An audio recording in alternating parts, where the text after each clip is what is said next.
Take में दोस्तों, junior added high school शिक्षक भर्ती का ऑनलाइन फॉर्म कैसे भरना है, इसके लिए परीक्षा नियोजन प्राधिकारी ने एक पूरा डेमो दे दिया है। किस तरीके से आप फॉर्म भरेंगे, आपको इसी वेबसाइट पर यहाँ पर देखिए लिंक दिया गया है, UP junior added selection exam. जैसे यहाँ पर क्लिक कर देंगे तो यहाँ पर सारी चीजें आपको एलिजिबिलिटी क्राइटेरिया, सिलेबस वगैरह सारी चीजें मिल जाएंगी।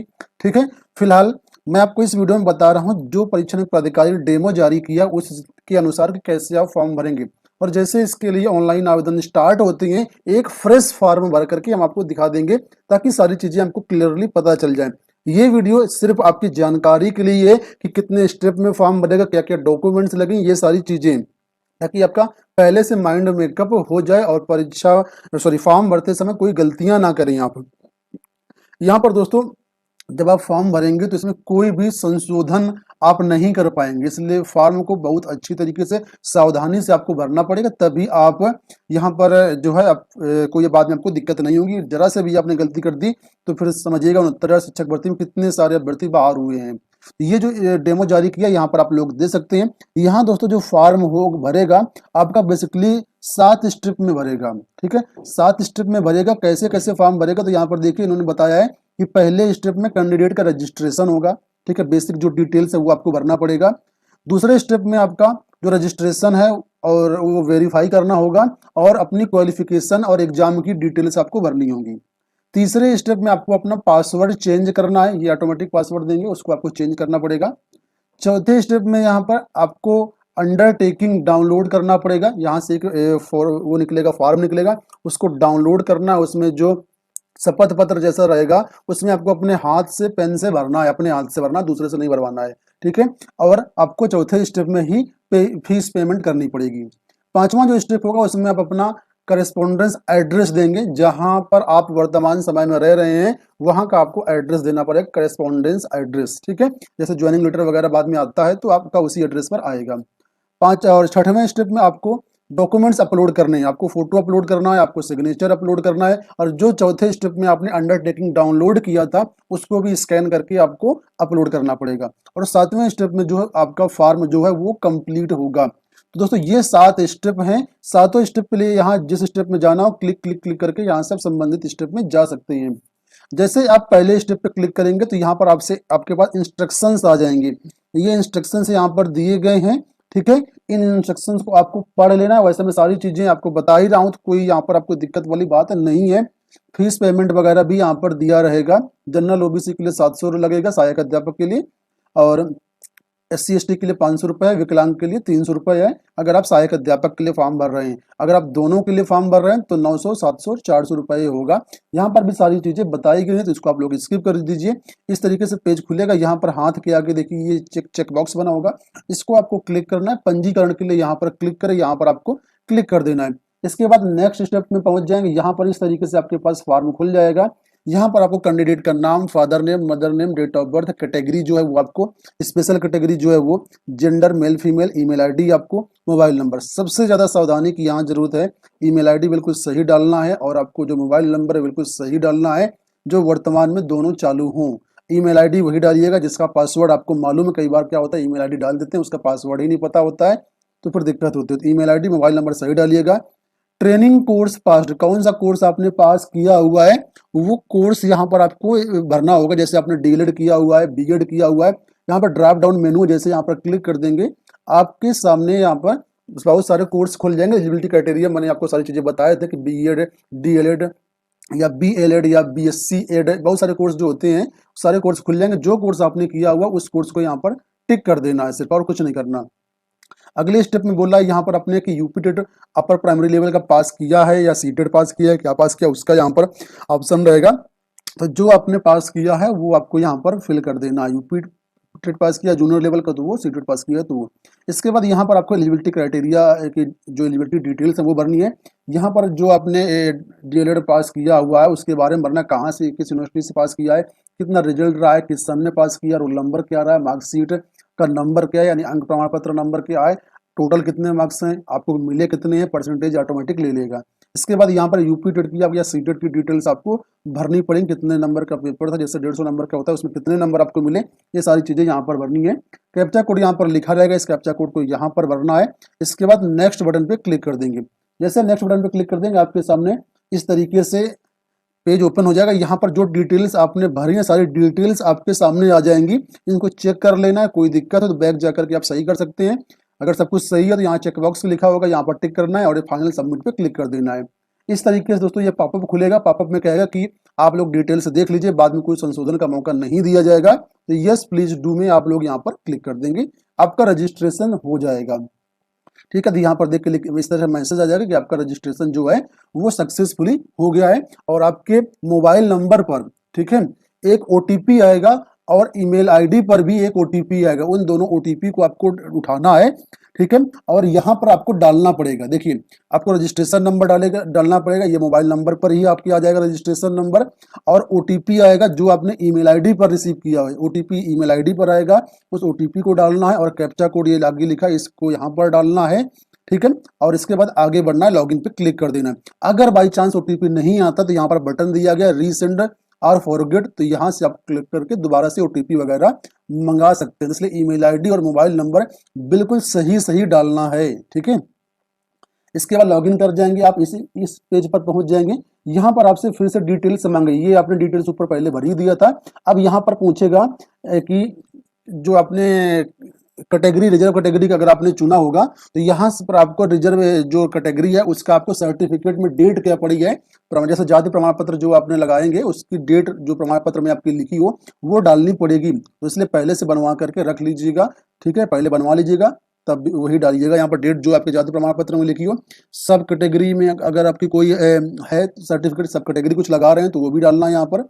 और किस वैकेंसी के लिए आप अप्लाई कर रहे हैं, जैसे यहाँ पर देखिए ये आपके पास 3 ऑप्शन दिखेंगे। आप असिस्टेंट टीचर के लिए अप्लाई कर रहे हैं कि प्रिंसिपल के लिए अप्लाई कर रहे हैं कि दोनों के लिए अप्लाई कर रहे हैं। अगर आप असिस्टेंट टीचर के लिए एलिजिबल हैं तो असिस्टेंट टीचर चुनिएगा, प्रिंसिपल के लिए एलिजिबल है तो प्रिंसिपल चुनिएगा। अगर आप दोनों के लिए एलिजिबल हैं तो दोनों चुन सकते हैं, ठीक है। उसी के अनुसार फीस पेमेंट वगैरह भी यहाँ पर आपको करनी पड़ेगी, ठीक है। एग्जाम सेंटर आप लोग यहाँ से चूज करेंगे। एग्जाम सेंटर में जो यहाँ पर एग्जाम सेंटर दिए गए उनमें से कोई एक एग्जाम सेंटर आपको सेलेक्ट करना है। इसके बाद कैप्चा कोड डालना है, सबमिट पे क्लिक कर देना है। उसके बाद आगे बढ़ेंगे दोस्तों तो यहाँ पर इस तरीके से देखिए सारी डिटेल्स आपसे की आ जाएंगी, ठीक है। और यहाँ पर आपको एक्सपीरियंस भी डालना है कि आपने कितना, आपके पास कितना एक्सपीरियंस है, यानी फर्स्ट जो अपॉइंटमेंट हुआ था आपका टीचर के रूप में वो डेट डालनी है। और यहाँ पर दोस्तों आपको ये एक्सपीरियंस ऑटोमेटिक कैलकुलेट करके देगा, जितने साल जितने महीने जितने दिन बन जाएंगे। सिर्फ आपको आपका अपॉइंटमेंट कब हुआ है, अगर आप प्रिंसिपल के लिए आवेदन करना चाहेंगे तो ये मांगेगा, नहीं तो ये ऑप्शन आपसे नहीं, आपके पास नहीं आएगा, ठीक है। कम से कम 5 साल का एक्सपीरियंस होना चाहिए प्रधानाचार्य के लिए आवेदन करने के लिए। अब यहाँ पर देखिए ये आपके एकेडमिक की डिटेल्स मांगेगा कि 10th में कितने नंबर हैं, 10th की, 12th की, ग्रेजुएशन की सारी डिटेल्स यहाँ पर ये मांगेगा। कहाँ से पास किया है, कब पास किया, रिजल्ट कितना रहा, सारी चीजें इसको आपको अच्छे से भरना। जैसे आपने यूपी टेट का फॉर्म भरते समय सारी डिटेल्स भरी होंगी, सेम टू सेम वैसे ही भरना है। एग्जाम सेंटर में देखो यहाँ पर बहुत सारे जिले आएंगे, तो जहां भी एग्जाम सेंटर देना चाहते हैं वो एग्जाम सेंटर अपना चुन सकते हैं। कैप्चा कोड डाल करके यहाँ पर सबमिट पे क्लिक कर देना है। अब यहाँ पर प्रीव्यू फॉर्म खुल जाएगा। यहाँ पर जो भी डिटेल्स हैं उन डिटेल्स को आप लोग चेक कर लीजिए। अगर कोई संशोधन है तो अभी कर लीजिएगा, बाद में कोई संशोधन का मौका आपको नहीं दिया जाएगा। यहाँ पर बार बार ये कहेगा कि बाद में हम संशोधन का मौका नहीं देंगे, इसलिए आप अगर देख लो अभी कर सकते हो संशोधन, बाद में नहीं कर पाओगे। एक बार फॉर्म आपका कंप्लीट से भर गया, दोबारा संशोधन नहीं कर पाएंगे आप लोग, ठीक है। और यहाँ पर बोला गया कि एक फॉर्म के लिए एक ही आपको भरना है, यानी परीक्षा एक ही दिन होगी, तो दोबारा फॉर्म भरेंगे तो उसमें आपको प्रॉब्लम हो सकती है। लेकिन अगर गलत हो जाता है तो चाहें तो आप दोबारा भी भर सकते हैं, ठीक है। लेकिन फीस पेमेंट वगैरह पूरी करनी पड़ेगी। अब यहाँ पर देखिए फीस पेमेंट करने के लिए बोल रहा है और आपको बोल रहा है डिक्लेरेशन जो फॉर्म होता है, जो अंडरटेकिंग हो रहा है वो आपको डाउनलोड कर लेना है। तो इस अंडरटेकिंग को आपको यहाँ से डाउनलोड कर लेना है और यहाँ ऊपर वाले बटन से क्लिक करके आप फीस पेमेंट के लिए क्लिक करेंगे तो फीस पेमेंट के लिए आप गेटवे पर पहुंच जाएंगे, ठीक है। इस तरीके से देखिए ये आपका जो है घोषणा पत्र आपको पास दिखेगा। अब इस घोषणा पत्र में नीचे दोस्तों ये जो लिखा हुआ है, ठीक है, तो यही सारी चीजें आपको यहाँ पर भरनी होगी। देखिए डॉट डॉट लाइंस दी गई है ना, तो ये जो चीजें यहाँ पर लिखी है यही चीजें आपको यहाँ पर भरनी है अपनी हैंड राइटिंग में, ठीक है। और नीचे आपको यहाँ पर अपना नाम और हस्ताक्षर करनी है। समझ गया क्या लिखना है? उम्मीदवार हस्तलिखित स्वहस्ताक्षरित घोषणा पत्र, यानी ये जो इतना लिखा है 3 लाइनें हैं, यही चीजें यहाँ पर आपको नीचे 3-4 लाइनों में लिखनी होंगी, ठीक है। ये आपको अपनी खुद हैंड राइटिंग में लिखनी है, दूसरे से नहीं लिखवाना है, ठीक है। तो ये जैसे घोषणा पत्र डाउनलोड हो जाएगा। अब यहाँ पर देखिए आपके पास फिर से क्या करेंगे, ये आपसे आपको पासवर्ड क्रिएट करना होगा। आपके पास जीमेल आईडी पर या मोबाइल नंबर पर एक ओटीपी जाएगा, ओटीपी डालना है यहाँ पर। नया पासवर्ड अपने मन से जो क्रिएट करना चाहते हैं वो पासवर्ड यहाँ पर अपने मन से आपको क्रिएट कर लेना है और सबमिट पे क्लिक कर देना है। तो ये यहाँ पर काम हो जाएगा। इसके बाद यहाँ पर देखिए दोबारा से आपको लॉगिन करना पड़ेगा।